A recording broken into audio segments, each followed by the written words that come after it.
இலையை பிச்சு கொடுத்துருக்காங்க. அதோட செடி இங்கே தான் இருக்கு. இந்த செடிக்கு பேர் திராவிட செடி அப்படிங்கிற பேர் சொல்லியிருக்காங்க.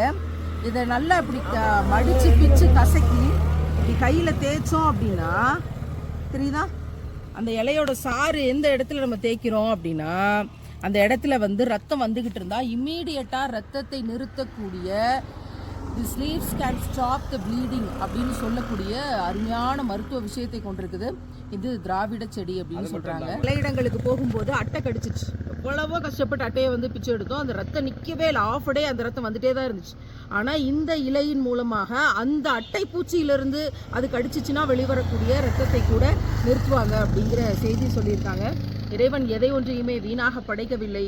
ஒவ்வொரு இடத்துலையும் அதுக்கு தகுந்த மாதிரியான அத்தனை மூலிகைகளையும் இந்த பூமியில பறந்து விரிச்சு கொடுத்துருக்கான். மாஷா அல்லாஹ். இறைவன் அத்தியாயம் 31 வசனம் 10 மிக தெளிவா சொல்றான், வானத்திலிருந்து மழை பொழிய வைத்து பூமியில் விதவிதமான பயன்மிகு தாவரங்களை முளைக்க செய்தான். சுபஹானல்லாஹ். இப்போ இந்த செடிக்கு என்ன பேரு நமக்கு தெரியாது. நமக்கு அறிமுகம் செய்த சகோதரர் இதை திராவிட செடி என்று சொல்லியிருக்கிறார். அதை நன்றாக தேய்த்து அதனுடைய சாறை தடவுகிற போது ஓடி வழிகிற இரத்தத்தை அது நிப்பாட்டும். காயத்திலிருந்து வழிகிற இரத்தத்தை அது நிப்பாட்டக்கூடிய தன்மை படைத்ததுன்னு பல அனுபவங்கள் வாயிலாக இங்கு இருக்கிறவர்கள் பகிரக்கூடிய செய்தியாக இதை முன்வைக்கும் போது அல்லாஹ் எதையும் வீணாக படைக்கல.